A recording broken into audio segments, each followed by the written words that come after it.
Good morning, everyone. It's just still a little bit of the morning, so we can still celebrate it, and a little bit more, a little bit less clouds today, and so it's supposed to get clearer as the day goes on, just like our discussion about bridging the societal divide. By the way, I'm very confused by this topic because we live in the era of good feelings. I really don't know why we would be doing this. So quickly, what we're going to do, some of our student helpers are passing around index cards for questions. We're going to take some questions via the cards in the middle of the program and towards the end, very much like if you were here for one of the or many of the panels yesterday. And I'm not going to introduce our individual speakers. You have their name cards right in front of them, and our information is in the plenary packet, and as Jen earlier said, on Google, very easy to do. So we assume that you all know what the societal divide means. In fact, somebody came up to me right as we were about to start and said, so you're talking about the societal divide. What does that mean? Well, it really means a lot of things to a lot of people. And there are a lot of differences that are out there, and they seem to be magnified now by a lot of different things. And so it seems that in these groups, it's very hard to talk amongst whatever these groups are. And we always talk about it in a binary way, and it's not necessarily so. But what are we talking about? We're talking about political issues. We're talking about ethnic groups. We're talking about economics. We're talking about people who like cats and people who like dogs, right? Urban, rural, regional, all these things are the societal divide. So it's really the fractured society is pretty much what I think it is that we're dealing with. And our group, our field, has skills that presumably would be able to help these two groups, or however many groups, discuss what needs to be groups. And there's a question of what is our role? This is one of the things that people always sort of deal with is, what is our role? What should we be doing? But are we mediators? Are we facilitators? Are we conveners? Are we participants? Do we have feelings? Are we allowed to have them? Are these questions? And so the question that's really brought about by this panel is, what is our role? Bridging this or these divides and fractures. So our first question is a question about neutrality. You can see what neutrality is up on the screen. And it's a key feature of what many of us do and think of ourselves as being neutrals in this field. And so this question, should we be neutral when it comes to bridging these societal divides? Carol, please take it away. I get to go first because I have slides. And when we started thinking about this, what neutrality is, I thought I would feel much more comfortable doing this, what neutrality isn't. I think I may have something to contribute on that front, what neutrality is not. And I just want to take us back to this past year when this community spent a lot of time, actually, discussing the societal divide and neutrality in the listserv. And you can spend a lot of time preparing for a panel, by taking words from a listserv. And because I never clean out my email, I was able to go back to the listserv threads that you may remember from last year. They went to about 40 pages of this community contributing ideas and wrestling with the questions of the divide, divisions, and neutrality. According to my records, it started when Ben Davis asked, isn't it funny how when a white pollster, or rather when a pollster finds that white people are calling out a white person on racism, how that pollster feels compelled to explain that away somehow? That was the gist of his contribution. That was this subject line. And the use of the word racist is what then followed in the discussion. How do we, don't we not name call? Don't we adhere to some neutral, detached, reasonable kind of stance? And that took a number of different, comments went from there. And then in June, we had another further discussion about how do we deal with or teach openness to ideas and positions when some of them are abhorrent to us and deeply disturbing. In this part of the thread, I think we lost a few people from the listserv, at least temporarily. And then in October, the Cavanaugh hearings prompted more discussions, and these were personal talks about power, vulnerability, managing emotions in the classroom, in ourselves. It was really some deeply engaging stuff. And all the while that year, we were also hearing news reports about racism and bullying and belligerence, falsehoods, family separations. That was in the background. And one of the contributors to the listserv was talking about how hard it was to be a professional here. Says that this is like trying to be open to the views of those who used to attend lynchings as community celebrations, or those who put children on trains to concentration camps. People were very deeply engaged in this conversation and wrestling with it. And the whole time, it seemed to me that the community was also talking about its own role in this strangely polarized place where they both felt we can't talk to each other and we must talk to each other. How do we step up to that? So over those months, it seemed to me that I was seeing people really wrestling with that professional stance versus their hearts, their own personal integrity. Some of you may have written some of these comments, so you can tell me if I got it wrong. But it seemed to me that people were feeling a tension between the received model of neutrality versus the gut sense of what is right. That was in one comment. What is only mildly heinous versus what is beyond redemption. Negotiation. It's one thing to have rules for negotiation, but does that go into political expression, or is there a barrier here so that when it comes to politics, my neutral stance is no longer valid or called into play? I'm one person when I'm teaching, I can teach this, but then I have a personal life. I'm a human being. I have to respond. It's one thing to find out why a view is being held, but I don't want to be listening and therefore doing nothing and complicit in atrocities. So I kept seeing, it seemed to me, a kind of wrestling and distinction making, distinguishing, like good lawyers, right? Distinguishing one thing from another. But the mental image I kept having while this conversation was going on kind of looked like this, right? It was like the ground underneath us had shifted. What was normal was haywire, and the normal rules just weren't helpful. And judging from some comments, I wasn't alone. Some people said, this is really about the limits of our theory. We don't know what to do on this ground. Or sometimes we have to look into the abyss. Or we need new models because we've grown comfortable and we're not in comfortable times. It struck me that Ben Davis, who had started, with that early comment, might be reading these and thinking, oh, you folks in the majority culture have just found out there's brutality? A little uncomfortable, are you? Interesting. But then I was kind of speaking for him, and I don't want to do that. And one person, who is to my left over here, wrote, challenging as this may be to the deeply held values of the ADR field, this is not a time to be neutral.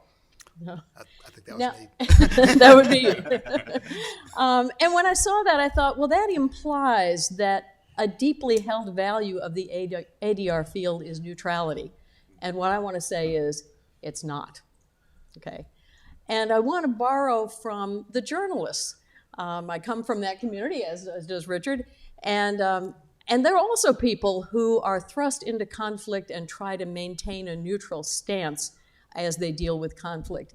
And the American Press Institute has been at pains in recent years to say that neutrality is not a fundamental value of journalism. It is instead a discipline that is designed to get at the value of truth, or less grandly, accurate information. Neutrality is a kind of discipline of humility in the face of facts.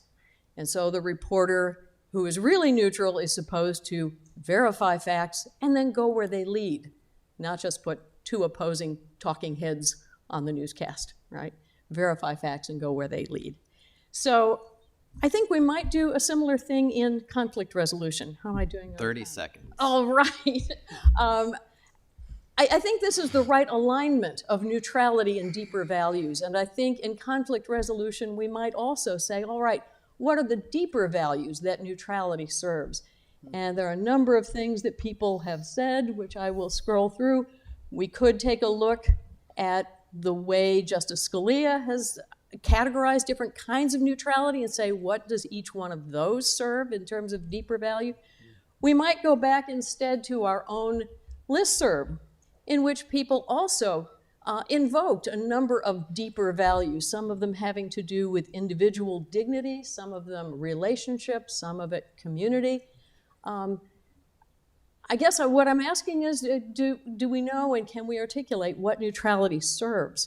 Because I think if we can do that, then neutrality will not be at odds with our deepest values. It will emerge from them, it will serve them, and we can then, if we know what those deeper values are and how neutrality serves them, then we can hold our own feet to the fire, be more wholeheartedly neutral, even in the face of difficult situations, or we can know at what point, where's the tripwire that says neutrality is no longer serving our deepest values, and at this point we can take a stand and without apology.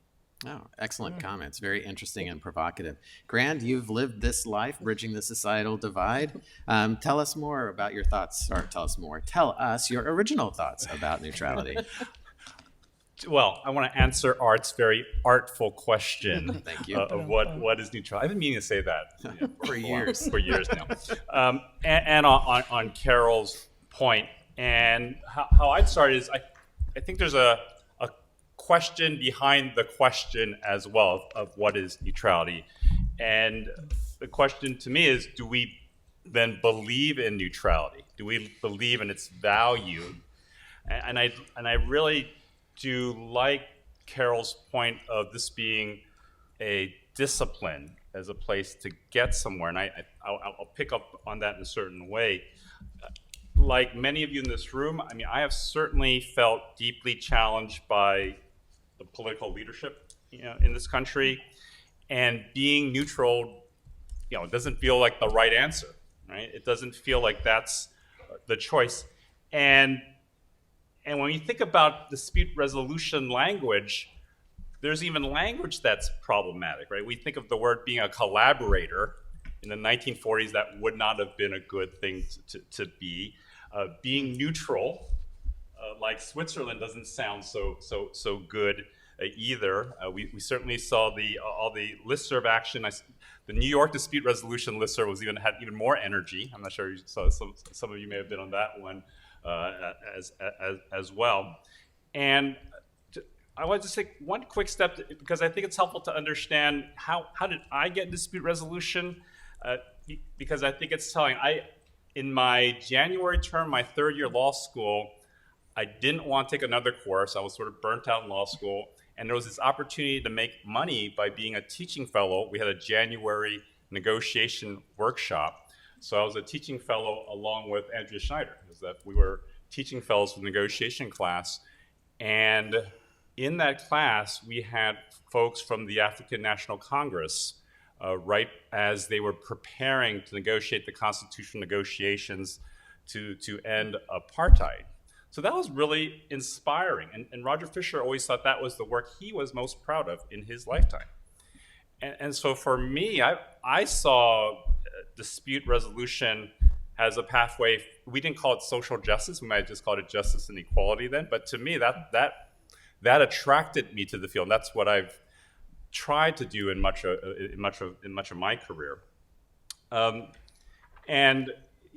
So I just want to focus. The main thing I want to do in my remaining 3.5 minutes is distinguish between being neutral in the face of evil or injustice, and between that and the critical role of playing the role of a neutral in a situation that involves evil or injustice with the purpose of advancing justice. That's the way I would frame that.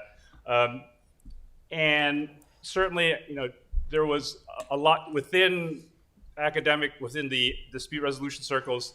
Josh Stolberg had the conversation with Lawrence Susskind about should a mediator be neutral, right? And Bernie Mayers talked about beyond neutrality. We talked about that a little bit, and I think it dissects neutrality pretty well. Objectivity, fairness, balance, perception. There are a lot of aspects of neutrality, and it makes me think of even another question behind the question is, should a neutral be neutral?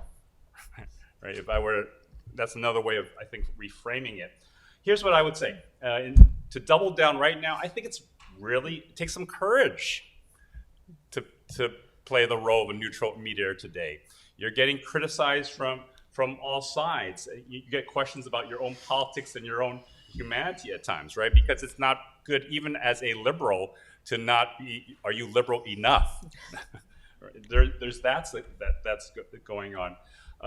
Even as I recently left, I'll say it last time, the Ohio State, about a year ago, and when we, with Nancy Rogers, Josh Stolberg, Sarah, and others, created a Divided Community Project, there was a lot of conversation by people in this room about whether, it goes to John Landy's point of, is that where we should spend our energy? Will that make a difference? Is it right for dispute resolution to take a role in this right now, when maybe we should be advocates at this time? And it was a lot of good conversation. By the way, I have been incredibly touched by so many folks in this room and others who have been very supportive of the Divided Community Project within the Dispute Resolution Committee. And I want to be absolutely clear on that. And I think it was good conversation. And I think Carol's point, I would also take on Carol's point, the analog of journalists. To me, it's similar for a lawyer who takes different sides of an issue. We've seen it with Ron Sullivan and the issues that he has in taking on Harvey Weinstein has as a lawyer. But what do journalists do, right? If you go into it with looking for facts and looking for accuracy, does it matter that the journalist has a desire to seek out conspiracies and corruption? They have a perspective, right? And to me, mediators are making decisions to go into it. Sharon Press talked about how mediation comes out of a civil rights era. In many of these civil rights situations, you went back to Birmingham in 1963, Burke Marshall, who was the Assistant Attorney General for Civil Rights, played an incredibly active role mediating between African Americans in Birmingham who were focused on African American business empowerment to end segregation in Birmingham while there was segregation in de facto and de jure segregation in Alabama, right? And I can come up with more examples of this. I don't think. And I'm going to have to ask you to. Oh, wait. Last point is this: you think about other folks in the field. Many of you are familiar with are James Lowy and Wallace Warfield. They were both civil rights advocates and advocates for dispute resolution, and I think it's possible to do both. All right. So now let's have a little bit of crosstalk. And before we do that, if you have any questions on your cards, please pass them to these lines here, and we'll have our students come on down and bring them. All right. Lydia and Richard, any comments, any reactions to this discussion about neutrality?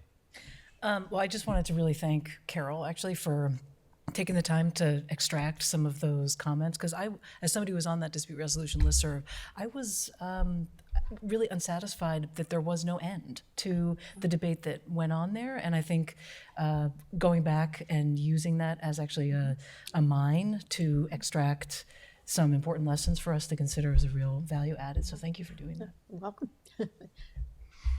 Interesting reading it was, and I think there's more to be gleaned from it, but So, time constraints. so Carol, how do we do this in the classroom?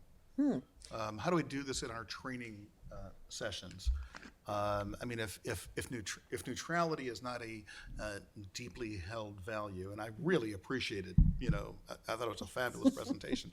If it's not that, what you implied there, that's not it. You're not the first. But how do we do it?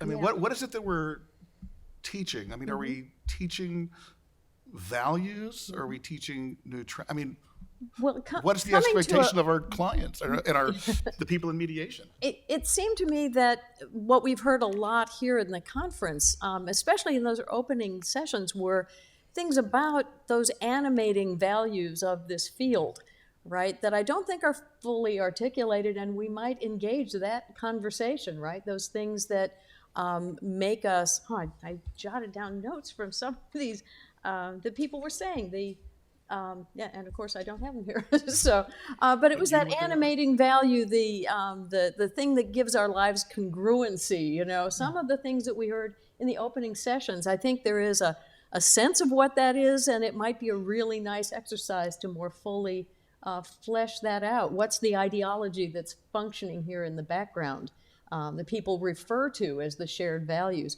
And I was trying to think, well, what am I talking about as I was writing this? Like, do I mean that a mediation starts out with the mediator saying, hi, I'm a neutral party, I'm not, but I am a neutral party because I profoundly believe in the dignity of each of you, right? I'm a neutral party because I am, want to be open to real information wherever it goes, right? Or something. Is party, what's the word I want? The party determination, right? Is that based in some belief about human beings, Is that where it's grounded? And if that's the case, then are we only talking about individuals, or do we have some belief about communities and about relationships? And does it make a difference if we say that at the beginning, or should we not say that at the beginning? So I got more questions, I'm afraid. Yeah, Grant, I wanted to follow up on your question about, is it right for us to take a role in this? And you're saying yes in some way, I think. Could you explicate on that a little bit more, please? The question is, whether we should take a role, right? Right. Yeah, I mean, in terms of, you asked initially about the experience, it's hard, right? Should we play a neutral? Yes. Are there times when you should not, for certain reasons? There are clearly situations where it doesn't make sense if you are enabling those in power, or you're going to come out with an outcome that's negative. I was certainly involved, or in my agency was certainly involved in situations where you are mediating, and I was with the Ku Klux Klan, right? But you wouldn't want to compromise with evil, right? Goes to Bob Mnookin and all of that. At the same time, it made sense because of what the goals were in the situations prior to Charlottesville. We would often, at Community Relations Service and DOJ, mediate situations that involve the Ku Klux Klan protesting. They would usually be outnumbered by counter-protesters. And actually, the conciliator I asked to go to was African-American, and it was up to him whether he accepted or not. The goal was to maintain the safety of everyone and to allow for free speech. Those were the two goals. If we limit to that, it made sense to doing so if we believe in the values of that. And it was a very odd situation where the Ku Klux Klan members were very appreciative to an African-American mediator for keeping them safe. Interesting. Right? Wow. Interesting. It always makes me think of the Blues Brothers, though, when I think about the Ku Klux Klan marching about things. Those of you who are young, Google it. I got some questions from the audience that I'd like to put up here. And the first one is, when it comes to bridging the societal divide, how do we help with factual disputes? We can't agree on what the facts are. The news media, we kind of live in our separate bubbles, and we like to hear the stuff that confirms our beliefs in the world. So I throw that out there. Anyone like to take that one on? Okay, Richard. I'll kick it off. This is a real problem. And it's something actually we do know something about in this field. I mean, neutral fact finding, right? This is a process, right, that we've explored. And so I think I think in polarized and challenging times, maybe it's harder to find the facts that we can agree on, but at some level, they're there, and use that as a starting point rather than our disagreements, right? If we focus, I was trying to hide. But what I said was that to work harder at finding the issues that we do agree upon. At some level, you are a human being, I am a human being, right? That's a starting point, maybe. And a fact. I'm sorry? And a fact. Yeah. So at any rate, that would be, that would be my opening salvo. One of the interesting things, and maybe it's easier when we're dealing with like litigated type disputes, is you don't always have to agree on all the facts. Yep. But we might be able to agree on something that's just happened recently, or that's happening here in the moment that we've all experienced, to kind of use that as some kind of a bridge. Goran, did you have something that you wanted to add? There's so many situations where people are just even unwilling to listen to each other. So I'm just picking up on Richard's saying. And then I guess I would come back to the purpose of what you're trying to accomplish. There are many situations where even talking to each other is a really, can you come in and just slow down the conversation to help them listen to each other? And we talk about students. I even find students, there's a fear of listening to, if they're a liberal student, to listen to a progressive, to a conservative student, because they're afraid of not being perceived as, say, liberal enough, and so they don't want to even try to listen. So I'm less concerned about the facts there. I'm more concerned that can you create the safe environment so that they're willing to put their defenses down. And I will say that may be the fact. Okay? Why is it that you feel that you don't really want to talk to me about this, right? And that can begin, that inquiry stance can be the beginning of a meaningful dialogue. I've seen this happen, especially in the restorative justice context. So. And All right. what if on a question like immigration, for example, if you were to say, well, putting aside whether your figures are accurate, why do those matter to you? What is it that's behind your concern about that particular, your understanding of that as a fact? So we're getting past facts and getting to interests. I love it. There you go. So let's talk about our next big question here. And I've got some more questions in the queue here that are very good.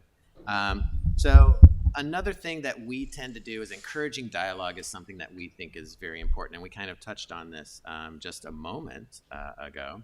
And where does civil discourse fit in this when the times aren't necessarily so civil? And Lydia, we're going to start with you on that one. Yeah, so and this ties back a little bit to some of the listserv chatter that just had me absolutely fascinated and captured over the past couple of years.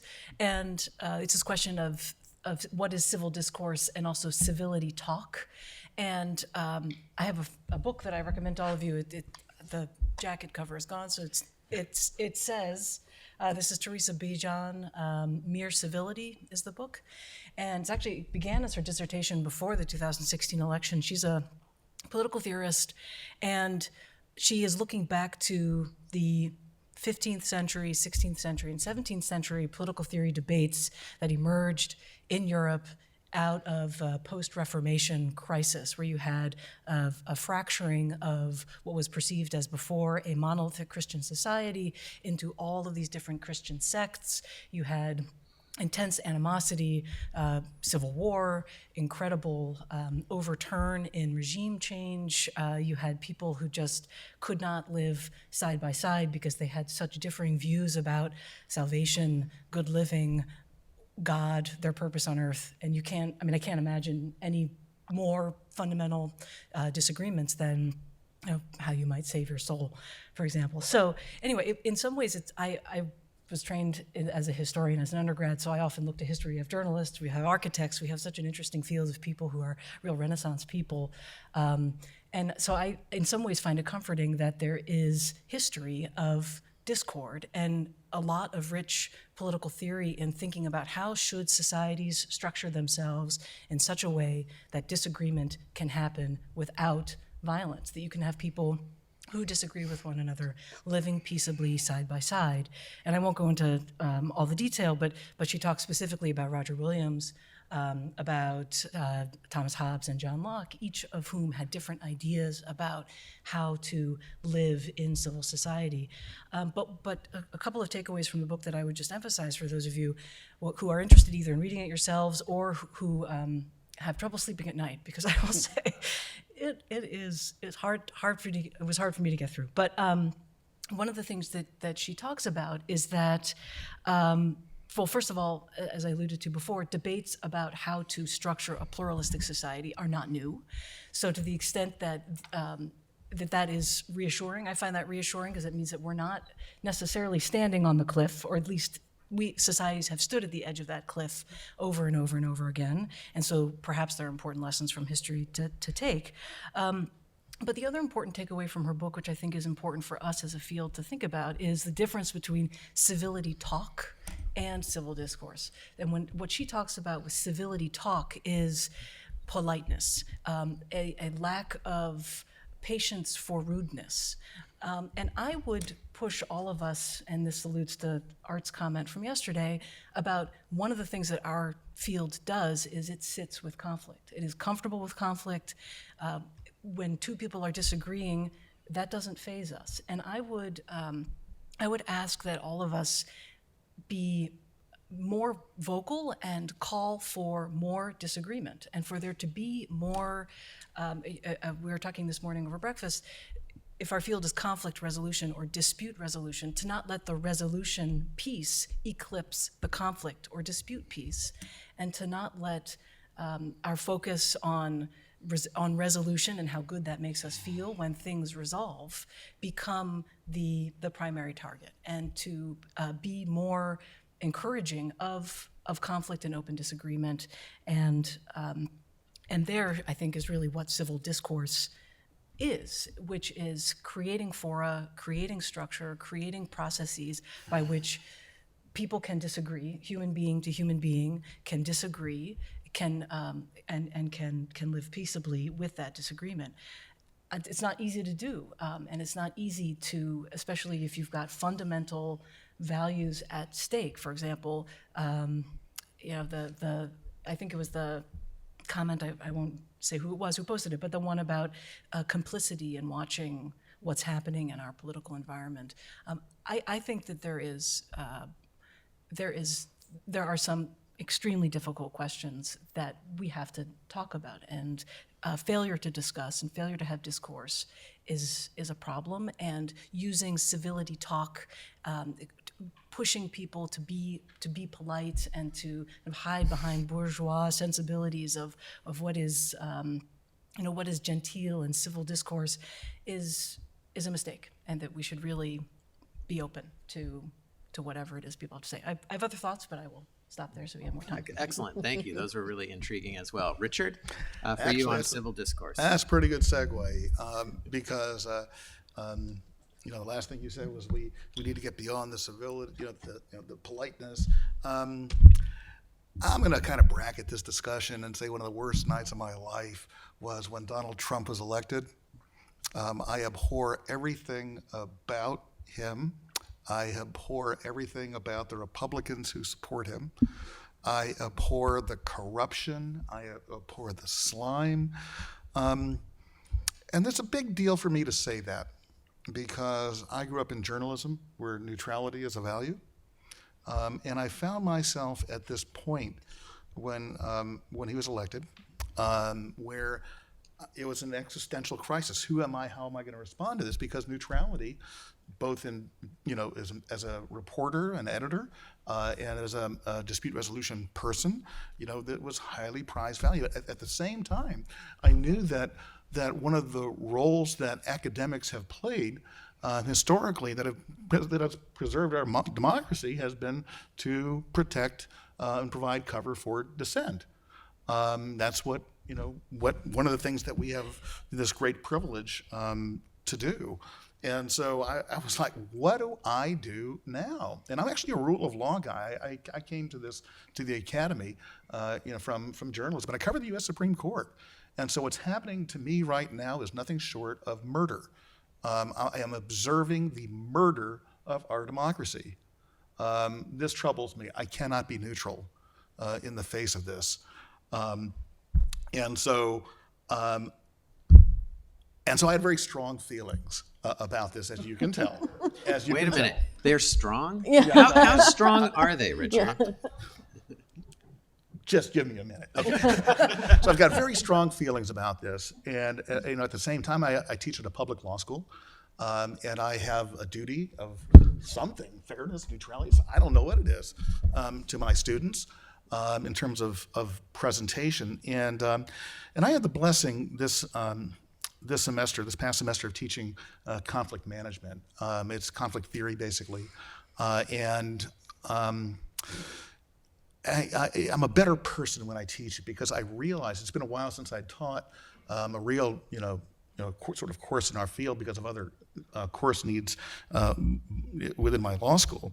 And I realized how strong my feelings were and how antithetical they were to some of the more cherished values, of our field. And I decided to integrate a civil discourse component into it. And then I was like, okay, what does that look like? And so this is what I did. And this goes to the point that Carol made about, do we need new models? No, I don't think we do. I really do think we have figured out a lot. The first, second generations figured out a lot about conflict, actually more about disputes and how to resolve disputes. We know how to get past impasse. This is a good thing, right? We know about interests. We know about things like that. We know about communication. And so I had 3 different pieces in the course. The first piece was sort of just basic listening and questioning, asserting. Just basic, these basic skills. We tend to underappreciate the asserting side, but that's the side that may be just as important, if not more important, right now, is knowing how to assert our values or how to assert our opinions about what's going on in the world. So I had that. I had a second piece on interpersonal communications. I used role reversal. Some of you, may know that one. And then thirdly, difficult conversations. It's a great book. And I realized that public issues, that discourse about public issues really is just another form of difficult conversations. And so there was a lot from those teachings in that book that I was able to, bring to life. And so you say to yourself, well, geez, why isn't this already happening? Well, back on my soapbox, I would say one of the problems and one of the challenges, one of the opportunities for this field is just this. It's become too much about money. It's because of the field's focus on dispute resolution. There's money in disputes. You got clients coming in, they're fighting, they'll pay, for Hal to mediate it, right? And we're talking about conflict here. Who pays for that? Who pays for the management of that? Nobody, right? You might have somebody in an agency who's getting paid as a full-timer to do that. And so, as I think about returning to our values, this is really our challenge and opportunity to dive beneath and work beneath the level of disputes to the underlying conflict, okay? And I think that the fact that we've taken the path that we've taken, and I don't mean to be accusatory. I mean, I need a buck like anybody else does, but this is the challenge, right? But it's come at a cost, and that's relevance. Back in 9/11, I'm sure the New Yorkers here remember. We were not a part of the discussions. Our field was not a part of the discussions about how to move forward. We're not involved. We're not involved today. And it's because, our field is so focused on disputes. We need to go deeper. This is the opportunity to do something, have an impact. What can this look like? As some of you know, I'm heavily involved in the mindfulness and well-being in law communities right now. And I'm developing a conference for the spring that's basically on mindfulness and civil discourse. And it's, in some respects, it's going to be a skills training course, not just for lawyers, because I think one of our problems is insularity. We spend a lot of time talking to each other and going, "You're damn right," but really, talking to other communities, teachers, social workers, and educating them in terms of some of what we have figured out about disputes and conflict. All right, Richard, I'm going to have to cut you off right there so that we can get. I'm glad to provide other details about that as time goes on. Yes, absolutely. So I want to get our other panelists involved, Grant and Carol. Civil discourse, any comments? So I think Lydia's getting at it, but certainly a question for both of you. Civil discourse, like collaborator and neutral, can have a very negative tone. It can be, it is a term that people, when they hear it, might say it's meant to maintain the status quo, meant to those in power, Southern gentility, right? Yeah. And all of that. How do you think about that? And one thing that's been wonderful about this whole program is that you can reflect on what's come before this, the access to justice piece before us, really, what are the strengths and what are the deficits of our area. But how do you think about that issue? Well, so actually the story that pops into my head is a group of ADR profs went to Israel last December in 2018. And one of the things we did was we visited the Rabin Museum. And at the end of the museum, there was, and it also works as a memorial in some respects. And at the end of the museum, there was some focus on the individuals who had assassinated Yitzhak Rabin. And the guide who was taking us around made a point of focusing that these individuals were not named. And there was no effort to try to really to memorialize them and what they had done in assassinating him as a leader. And we had this conversation as a group. And one of the things that really struck me from that conversation was that museum's mission is to channel disagreement and discord in society into channels that are political channels, into democratic channels, to not let people use terrorism, violence, assassination to disrupt a peaceful democratic society, I guess. So I don't think civil discourse means there can't be demonstrating in the streets, that there can't be angry, hateful talk. I don't think it helps personally, but I certainly don't want to put a lid on that. But what I do think civil discourse means is that if you have a functioning democratic society, it is through political channels that there be change. Now, I know that is very dissatisfying to some people who want to see change happen faster. Our political system is structured in such a way that things do not change quickly. That is the whole point of structuring our political system in the way that it's been structured, and I appreciate the impatience and dissatisfaction. Yet, I don't think spoilers and domestic terrorism should be a way forward. So I'm not sure if that kind of gets at your question. Yeah, and I'll approach the question a little bit differently. As I see it as a process matter, and one of empowerment. So one of my past hats was as a reporter for the Uniform Mediation Act. I had the privilege of working with Nancy Rogers from the Ohio State Moritz School of Law, and my job, in a lot of respects. The most important thing that I did was manage dissent. I literally was looking for people who thought this would be a bad idea, and entities, including journalists, because I wanted their voices at the table, and I wanted them at the table in a constructive way. And so I would say, I would call up I remember calling up the criminal defense lawyers, National Association of Criminal Defense Lawyers. Are you guys interested in this? Called up the reporters. Are you guys? Well, hell yeah, we are. And what would be? And I would say what would be helpful is to get your views on, say confidentiality on public issues. How should we do that? What's the right way to do that? And so what I would be doing was I say empowerment, but helping them understand how they can make a constructive contribution of their views to this conversation. And so I think that it requires, certainly an openness. Chris Guthrie was talking about openness and leadership yesterday.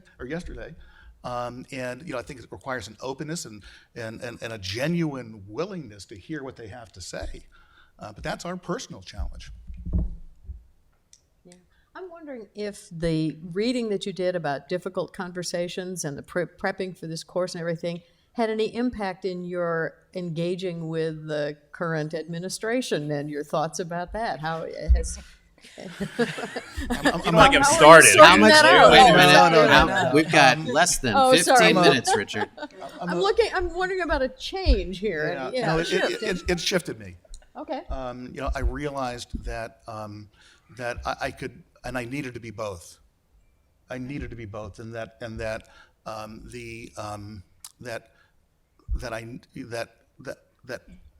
I needed to be as civil as the next person, right? Yeah. And that was a moment of personal truth. I couldn't, believe me, I said plenty of times, you support this guy, unfriended, I don't care, right? You're a family member, really don't care, I came to realize that for myself, that was wrong. But I was still entitled to the legitimacy and authenticity of my views.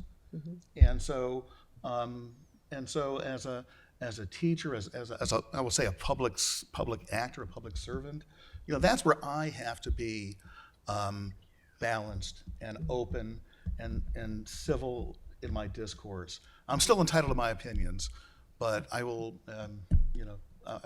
go to the brink for yours as well.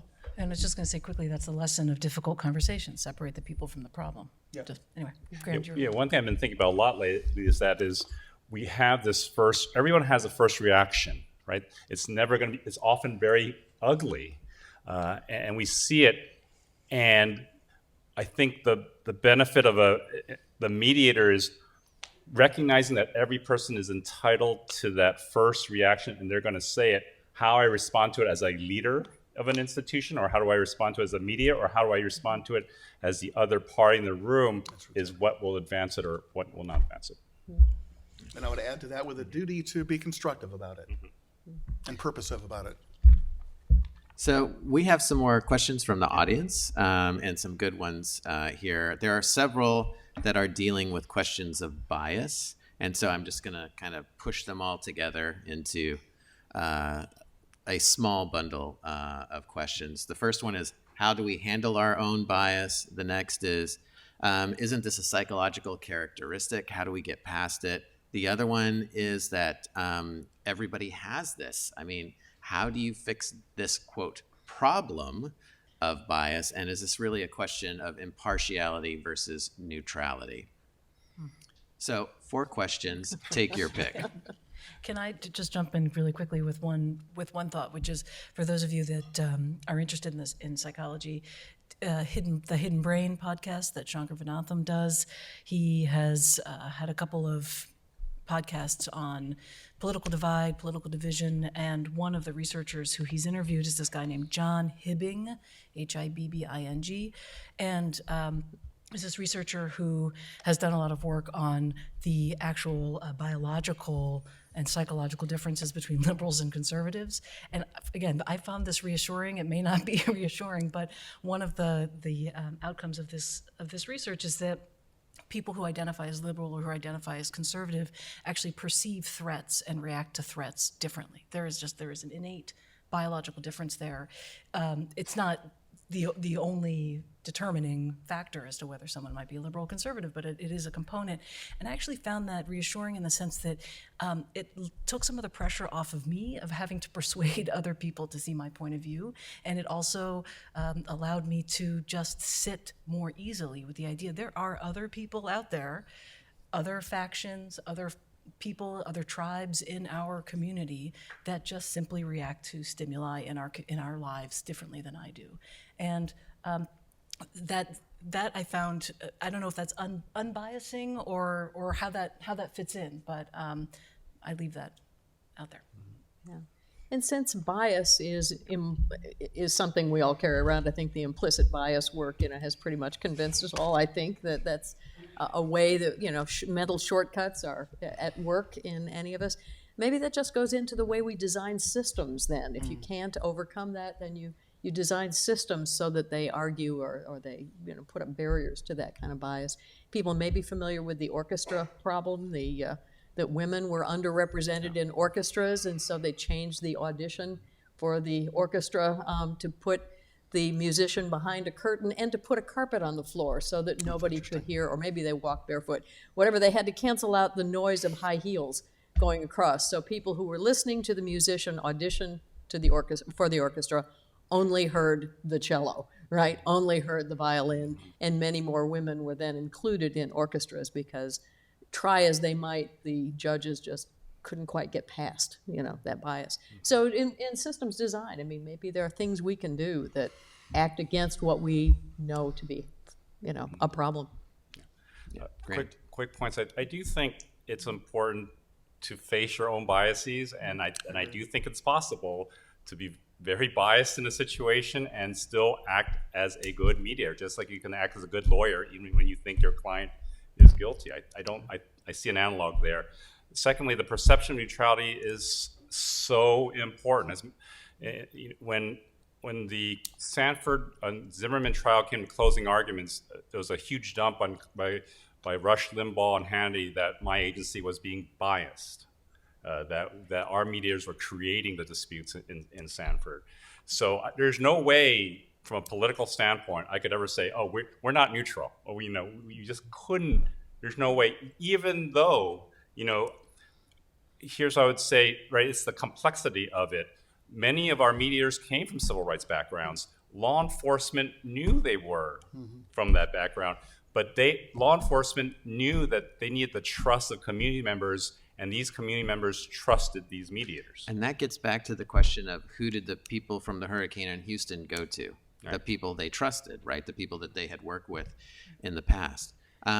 So can I say you can say one thing, 1 minute.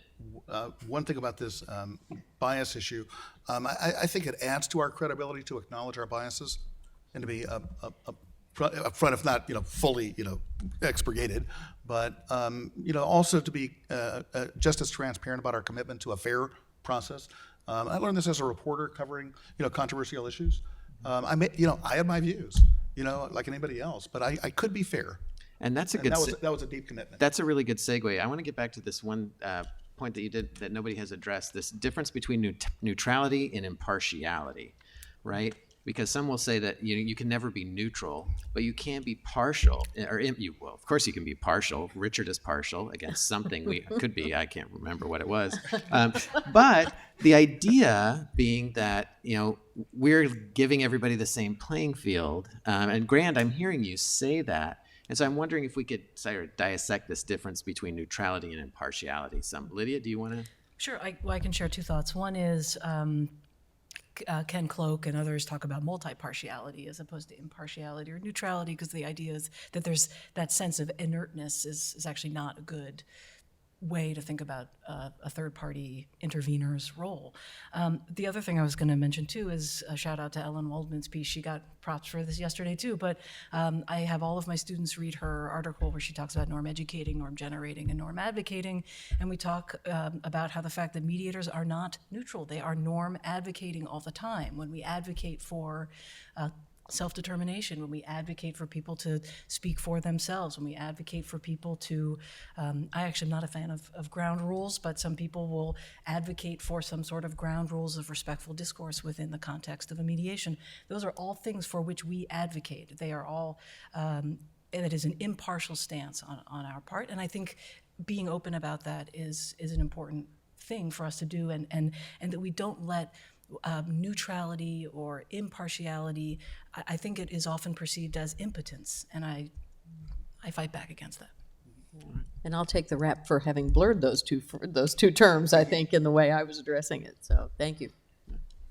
Yeah, Grant, go ahead. I'll go a slightly subtler point as to, in part, it's comfort too, right? If I, as an Asian American mediator, come and it's primarily an African American audience, and goes back to that first reaction, there's a certain amount of anger. How do I react in that moment then can create trust, or like, it's obvious this person has never been in this sort of cultural dynamic, right? And it's similar to how I react sometimes when my wife is upset. Like, what's my first response? Am I comfortable without when she's ready? I'm not usually, but Yeah.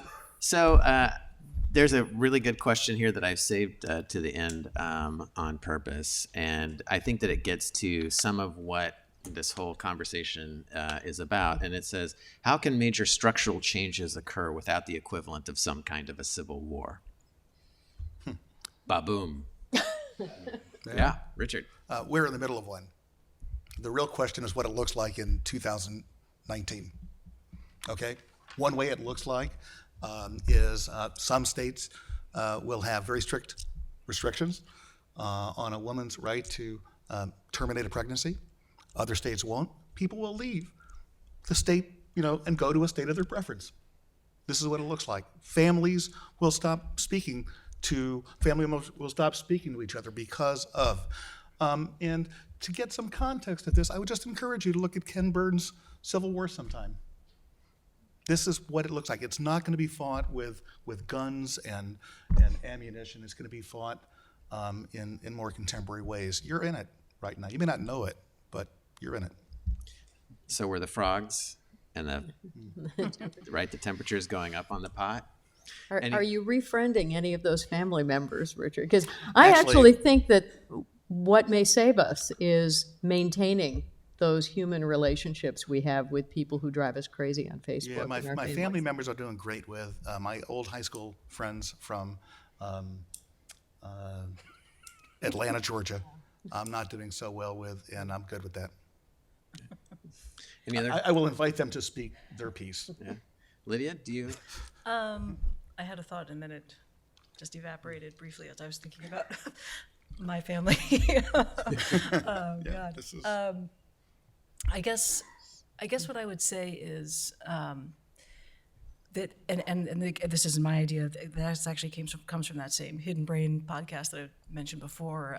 Historian whose first name I'm forgetting, last name I think is Moss at Harvard, who talks about the need to have fundamental values that are higher than and are shared by, that are higher than other values and are shared by a community. So it may be that the value of democracy and equal representation is not being prioritized the way some people that some people are not prioritizing it the way that we would all like it to be prioritized. So one way to try to move through this without having civil war could be to double down on whatever is the shared value that we as a society care about and want to have. And if we don't have that shared value, then yeah, maybe it is civil war, and we'll have two communities that come out with different values. But I do think that there's a hierarchy of value, and we need to think about what is the fundamental one that unites us all.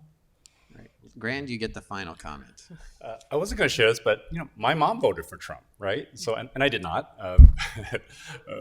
But I think about, right, can we see the humanity in each other? And you think about the line of people who've been fighters and also been advocates for peace. You think of Gandhi. We're about to go to his 150th birthday next year. You think of Thich Nhat Hanh. You think of the Dalai Lama, Martin Luther King. And I'll just end with a quote from Mandela. I was going to say this earlier. I didn't get it, so I'm going to say it now. Please do. We must therefore act together as a united people for national reconciliation, for nation building, for the birth of a new world. Let there be justice for all, and let there be peace for all. And those are the perfect words for us to close on. Lunch is served right now, so this is it. Thank you for taking the time to be here. Thanks for some wonderful questions, and we'll see you out in the hallway if you want to continue any conversations.